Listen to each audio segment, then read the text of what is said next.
Welcome back to the Tracy Take. I'm Tyler here with my brother Ryan. And today we are breaking down the Arizona Cardinals 2024 schedule. We're going to give the absolute lowest possible floor and the absolute highest ceiling that you can expect from the Cardinals this season. But before we get into that, the NFL season is right around the corner. And Ryan and I, once the season starts, are going to have weekly Cardinal prediction videos that you're not going to want to miss.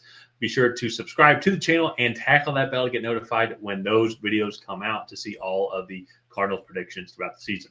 So, Ryan, before we get into that, let's quickly kind of recap the Cardinals offseason and some of the areas that we think they improved on. And I think just number one overall, what they've done, it kind of going into last year's draft class too as well, but really improved. I think this offensive line as a whole, getting Jonah Williams, but also into really focusing around Paris Johnson Jr. as well. Really kind of like what they have done. They're already one of the top running teams last year. So I expect that again. And Kyler Murray's going to be healthy. And then you have a Trey Benson, who's going to be a James Conner Jr. I think he's just going to be learning from him all year, and then he's going to take that spot from him. Yeah. And so I want to throw it over to you. And what are some of the areas that you think the Cardinals improved on the most this season? Yeah, I mean, also, I think you look at that wide receiver room. Adding Marvin Harrison Jr. is a really big upgrade. They did lose Marquise Brown and Rondale Moore. However, adding Marvin Harrison Jr., Zay Jones, and Chris Moore to that room as well, I think is going to be a much needed improvement. Outside of Marvin Harrison Jr., they have Michael Wilson, who had a good year last year. Zay Jones has been a pretty good piece throughout his career, just kind of wherever he's been. So very interested to see how this wide receiver room plays out as well. And also, I think you look at the defensive depth chart, going and getting a corner and Max Melton, adding some pass rush with Darius Robinson. I think it's going to be a very interesting mix. And then also have a litany of young corners in Dadrian Taylor Demerson, Elijah Jones, and then Jaden Davis as well. So, and then also they added Sean Murphy Bunting in free agency this year. Yeah. So a lot of moving parts, just kind of all around this team. But when you look at where they were last year, so they were 19th in total offensive yards, 4th in rushing. So building up that wide receiver room, I think, is going to be pretty critical to get that up and get this offense where it should be. But then also they were decent in passing defense last year. They were ranked last in rushing, and also only were 30th in the league in sacks with 33. So building up that run defense, being able to get after the passer, and emphasizing the passing attack and rebuilding that this offseason, I think is going to be, or is what they keyed in on. And I think those were good areas to target, because those were their biggest weaknesses. So yeah. It's not going to be rebuilt in a year, but I think this Cardinals team should be much improved from 2023 into 2024. And with that, let's go ahead and kind of get into their schedule and talk about their floor and ceiling. So I'm breaking it up into 6-game blocks. The first 6 games, Week 1 at Buffalo, tough place to start. Week 2, they host the Rams. Week 3, they host Detroit. Week 4, they host Washington. Week 5, they're at San Francisco. And Week 6, they're at Green Bay. So 3 pretty tough road games, and I would say 2 pretty tough home games as well. For me, I think I'm looking at like a 1-5 floor here. I think they'll probably beat Washington, but I think they could realistically lose all 5 of those other games. Well, it's funny, too, just because throughout the offseason, I'm just looking at this Cardinals team and then how they played last year, just building off of that. And Jonathan Gannon's first season as the head coach. And I look at the schedule, I'm like, man, that sucks. That's such a tough stretch. You're looking at probably the top 4 teams in the NFC. It does let up for them, I will say. It does. But if you're trying to get off the hot start, and so I agree with you, 1-5, I think that's the floor, because yes, they can beat Washington. They could technically lose Washington, but I think they'll win one of those other games. I think they'll play tough against some of these teams, and it's early on in the season as well. If there's going to be one of the other 5 teams, I think that could be vulnerable. It potentially could be Buffalo in Week 1. I know it's on the road, but still there's still some vulnerability, some turnover. It's going to be kind of a newer look Buffalo Bills team, and just going to be curious on like how they're going to cover Kyler Murray, Marvin Harrison Jr. That's going to be kind of wild to see. I will say, best case scenario though, I will say I do think they can actually get out of here with a 4-2 record, because I do think that there's some cases I think that they like. So Buffalo, for example, I think that's a point. Rams is a division rival, and I think the Cardinals are going to keep improving. How the defense is going to shape up, and then I think they beat Washington. Then they can maybe pull off one other game. Do you think that's too lofty for them, 4-2, or do you think 3-3 is going to be more appropriate? I think 3-3 might be a little more appropriate. I just look at some of those games, especially like Los Angeles, Detroit. Like those are two tough teams. I know they're at home, but at San Francisco and at Green Bay are going to be two really tough places to play. And I just don't see them eking out one of those. So I was going to say 3-3 is a ceiling.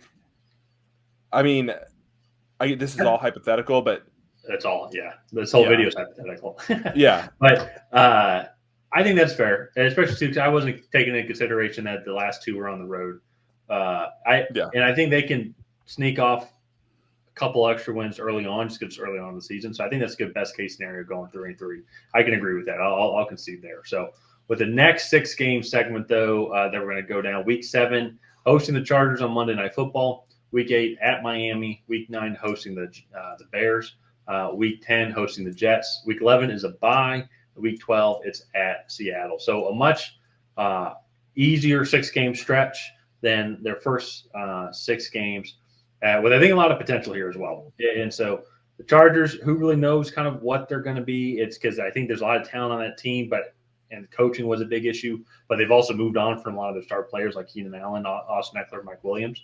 And so Miami, I think that's going to be just a tough matchup for this defense, but some potential there, but probably not. Bears, who really knows? Jets, once again, who really knows? Like on paper, both those teams are really good.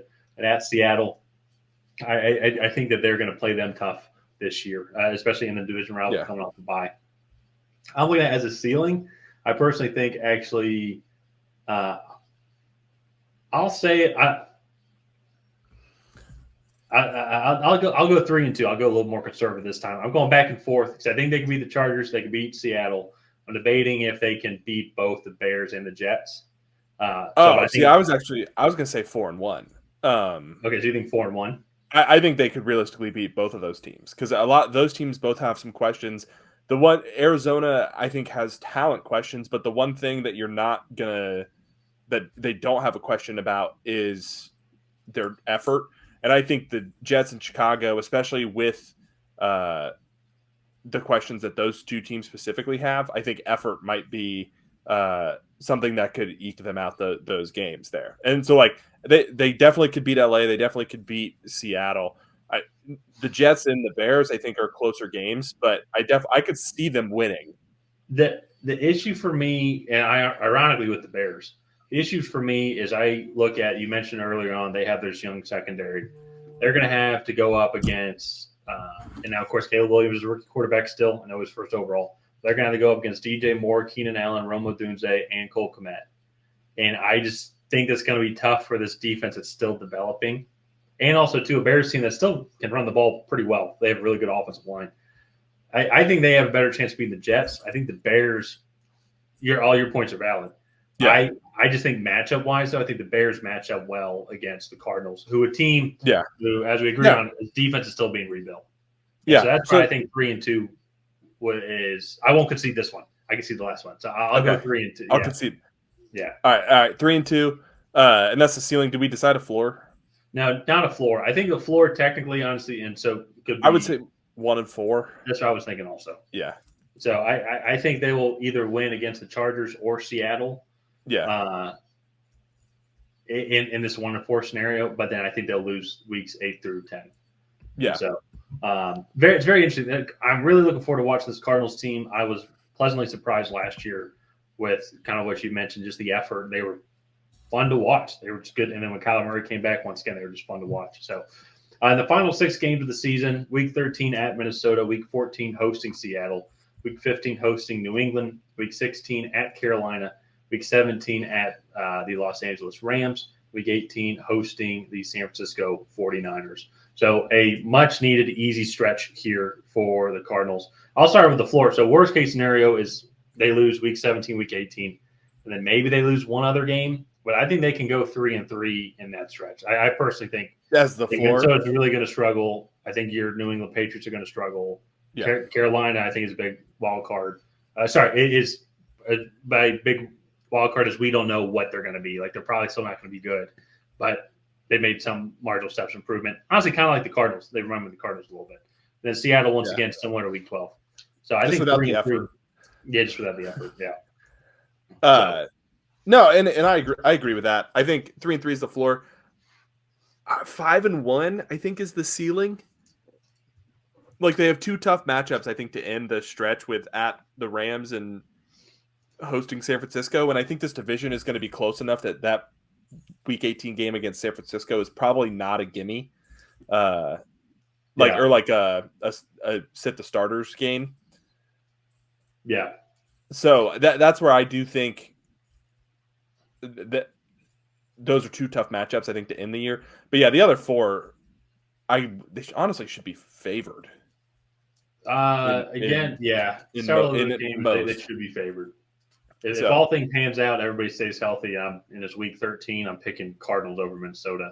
Gonna pick Cardinals over New England and probably even the Panthers as well. So I can agree with that. So that's interesting because if we look at their floor is 5-12, while their ceiling is 11-6.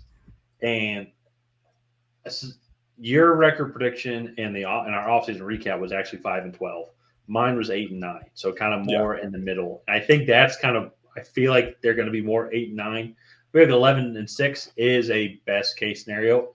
And looking at their schedule, I think it is plausible. If Marvin Harrison Jr. pans out, Kyler Murray can be the guy that we all know he can be, especially too now he's out of this Cliff Kingsbury offense. They're just coaching system, so to say. And they can keep being one of the best running teams in the league. This defense can take those steps forward and just be, as you pointed out earlier, just being average. Like if they can go from 32nd to like 20th in run defense, which is a big step. Even just get like 10 more sacks on the season, which would put them in the middle of the road at 43 overall sacks.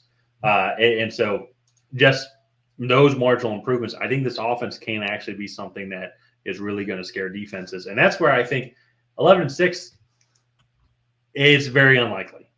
It's not impossible though. It's not. It's not unrealistic to think. It's not impossible. I like most of these videos. I think a lot of times when we look at these teams, that they probably will end up somewhere in the middle of where we're actually predicting them, and I think that's exactly the case here. I know my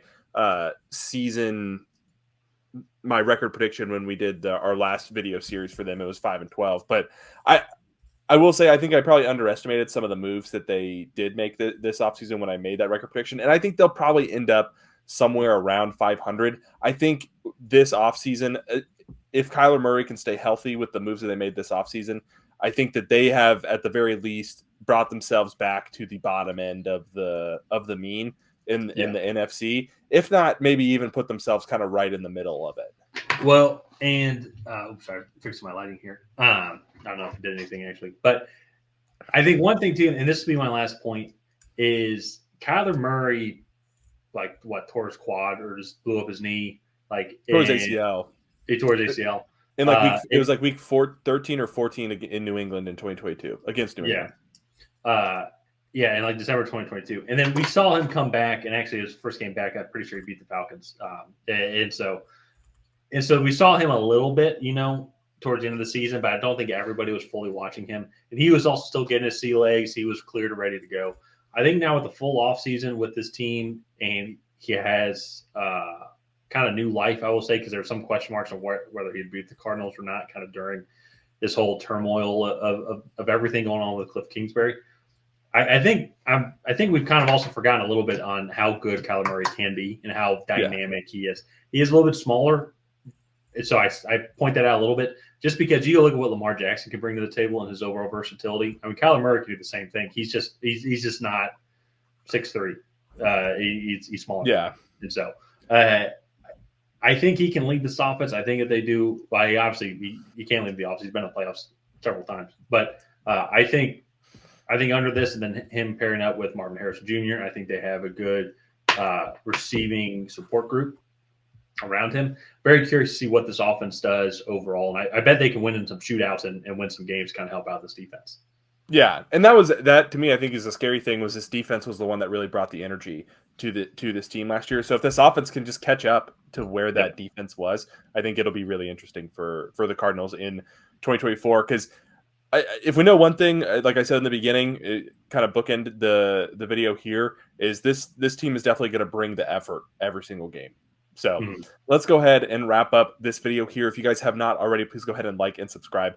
Leave a comment down below on what you think the Cardinals' floor and ceiling are in 2024. And other than that, we will see you guys next time.